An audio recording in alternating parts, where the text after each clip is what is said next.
You have been studying English for years, maybe 2 years, maybe 5, maybe more than that. You have used the apps, you have watched the videos, you have paid for the courses, you have memorized the vocabulary lists and reviewed the grammar rules and told yourself, this time it is going to be different. And then someone looks at you and asks a simple question in English. A coworker, a tourist on the street, someone at the airport, and everything stops. Your mind goes somewhere far away. Your mouth opens and nothing comes out. Or something comes out, but it sounds wrong, it feels wrong, and afterward you spend the next hour replaying that moment and thinking, why?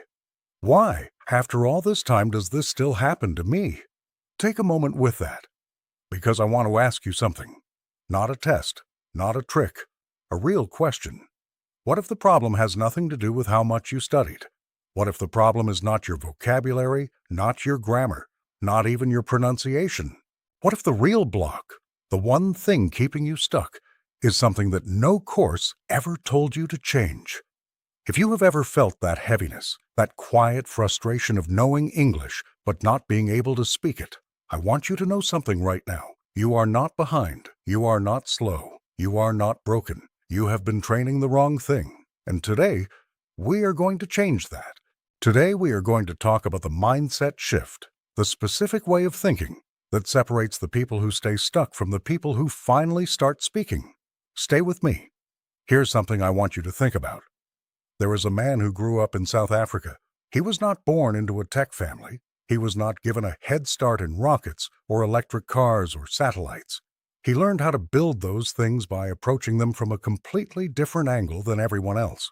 And when people asked him how he learned so many things so fast, he said something that stuck with me. He said he tries to see knowledge not as a collection of facts, but as a tree. You have to understand the roots and the branches before the leaves make any sense. And most people, he said, are just collecting leaves. Now, I am not here to teach you about rockets, but I want you to think about what that means for English. Because here is the truth that most conventional language programs never address. They teach you leaves, words, phrases, grammar rules, correct answers on tests, and you collect those leaves, more and more of them, and you get very good at a very specific thing, understanding English when you read it slowly, or when you hear it at a controlled pace in a quiet room, with time to think. But speaking is not leaves. Speaking is roots. Think about this for a second. Imagine someone who reads every book ever written about swimming. They know the mechanics. They understand the technique. They could explain exactly what to do with your arms, your legs, your breathing. And then you put them in a pool, and they sink. That is not a failure of intelligence. That is a failure of training. Or think about a musician who only ever reads sheet music, but never actually plays an instrument. They can look at a score and follow every note. But ask them to sit at a piano and play from memory, in real time, with someone listening. And the hands freeze. This is what most of us were trained to do with English. We were trained to read the score, never to play. And here is where everything changes. The reason you freeze when you speak is not because you do not know enough English. In most cases, you know more than enough. The reason you freeze is that your mouth was never trained to produce the language under pressure. Your brain and your voice were never taught to work together in real time. And that is a training problem. Not an intelligence problem, not a dedication problem, not a you problem. The system failed you, and today we start fixing that. Let me tell you about a moment I still remember clearly. I was in a small cafe.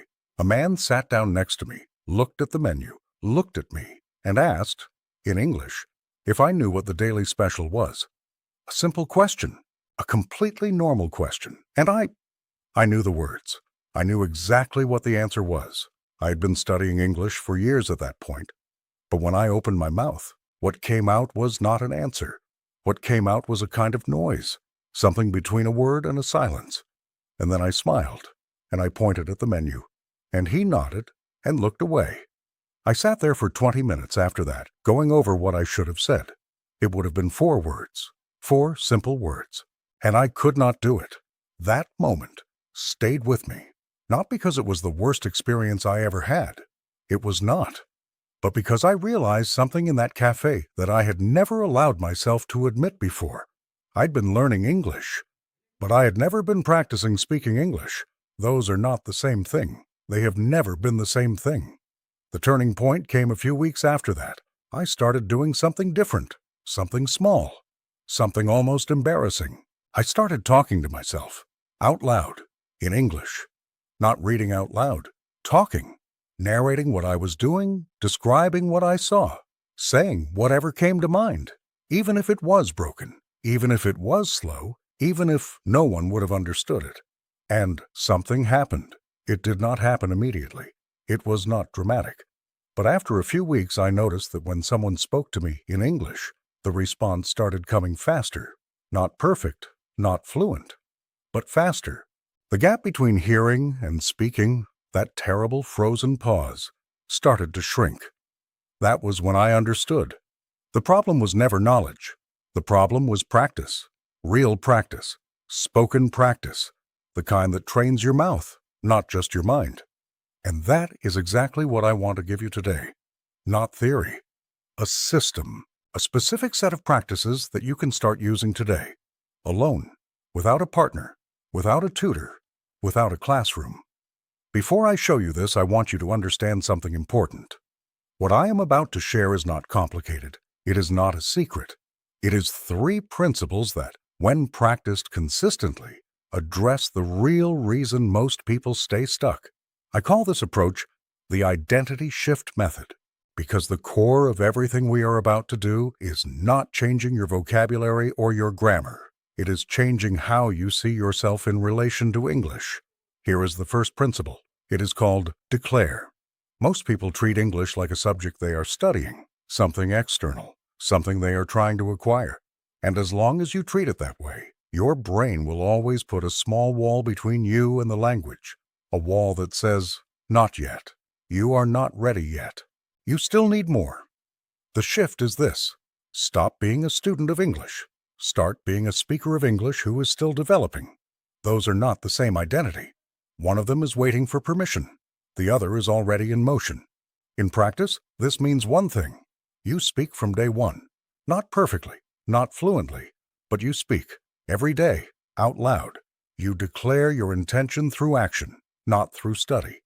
How do you do this? You start with the simplest possible form. You narrate. When you wake up, you say out loud, in English, what you are doing. I'm getting up. It is cold. I need coffee. That is it. Broken, simple, imperfect. But your voice is producing English, and that matters more than you think right now. Pause. Let that land. The second principle is called compress. One of the most common mistakes in English practice is trying to practice too much at once. Long lessons, long videos, long grammar explanations. The brain does not retain or produce language that way. What produces fluency, and what many experienced language learners and coaches in this field observe, is short, intense, repeated exposure to the same material. Pick one sentence, one expression, one short phrase that you will use that day. Something real and practical. I need a few minutes. Let me think about that. That makes sense. Take that one phrase and use it. Say it out loud 10 times in the morning. Say it in different tones. Curious, confident, hesitant. Put it in a mini dialogue with yourself. Can you meet tomorrow? Let me think about that. What do you think of the plan? Let me think about that. This is not repetition for its own sake.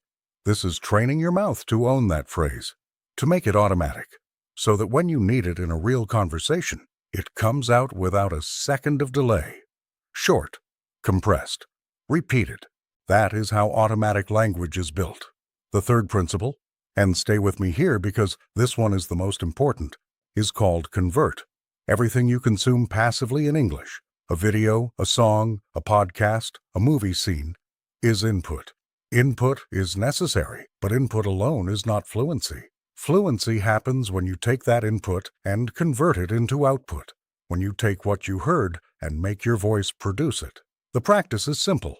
After you watch or listen to anything in English, even 30 seconds of a video, you pause and you try to say back, in your own words, what you just heard. Not a perfect repeat, not a translation. your version of it, out loud. This is what coaches in the language acquisition field sometimes call a teach-back loop. And what you will notice, if you do this even once, is how different it feels to produce language versus consume it. Your mouth will hesitate. You will reach for words that are not there yet. And that gap, that uncomfortable gap, is exactly where fluency is being built. Not in the comfortable part, in the gap, declare, compress, convert.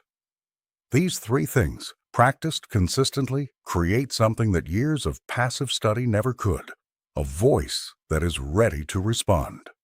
Now I want to show you what this looks like in a real day, because one of the biggest reasons people stop practicing is not laziness. It is that the practice feels like one more thing to fit into an already full life. This is not one more thing. This is 5 minutes in the morning, small moments during the day, and 15 minutes at night. That is it. Imagine it is 7 a.m. before you check your phone, before the emails, the messages, the news. You are still in that half-awake state. And for 5 minutes, just 5, you speak English out loud. Quietly, if someone is sleeping nearby. But out loud, you say what day it is. You say how you feel. You say one thing you need to do today.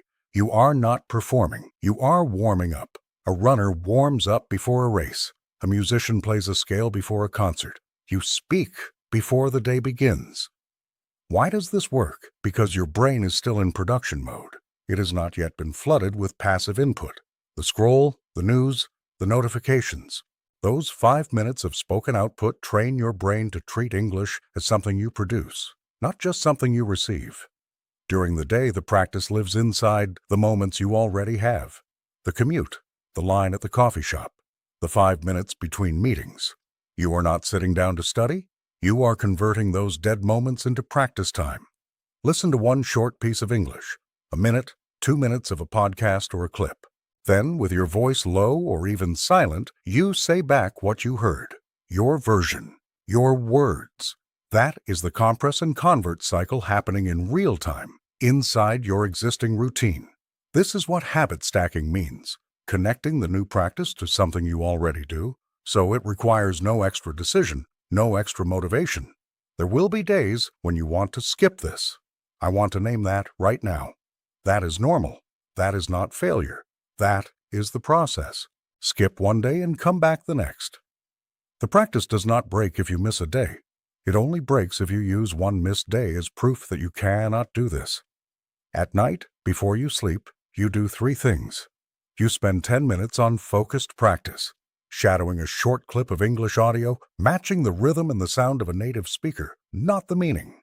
Then you spend 5 minutes in the teach-back loop, watching one short scene and converting it into your own words.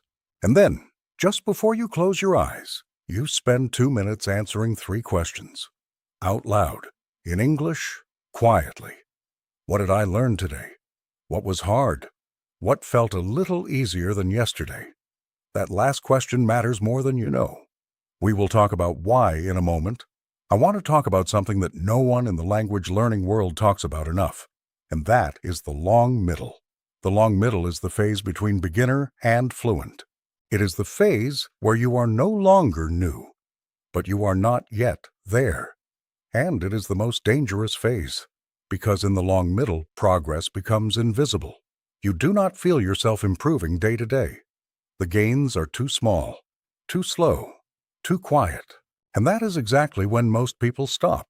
If you have ever started a language practice, kept it up for a few weeks, started to feel the gap between where you are and where you want to be, and quietly let the practice fade, you know the long middle. You know that feeling of working hard and feeling like nothing is changing. Here is what I want you to know about that feeling. It is a lie, not a cruel lie, an honest misunderstanding of how language develops. What you observe in almost every person who reaches fluency is that the progress was happening the entire time. It just was not visible, like a plant that looks exactly the same for weeks and then suddenly has new leaves. The roots were growing underground. The work was being done. It just was not showing yet. Are you a little better today than you were yesterday? That is the only comparison that matters. Not better than a native speaker, not better than someone who has studied for longer. better than the version of you from yesterday. That gap, tiny, invisible, quiet, is real. And it is accumulating. The cycle that traps most people looks like this. Motivation arrives, practice starts, progress slows, frustration builds, practice stops, guilt appears. Motivation needs to return before practice can start again, and the wait for motivation becomes longer every time. The exit from that cycle is this. You stop practicing when you feel motivated, and you start practicing as a decision, like brushing your teeth. You do not brush your teeth because you feel inspired. You do it because it is part of who you are and what you do. When your English practice becomes that kind of decision, not a feeling, not a mood, just a daily act, the long middle becomes survivable. More than survivable. It becomes the place where fluency is actually built. I really want you to hear this. The days when nothing seems to be happening. The flat days, the resistant days, the days when your English feels stuck, those are often the most important days.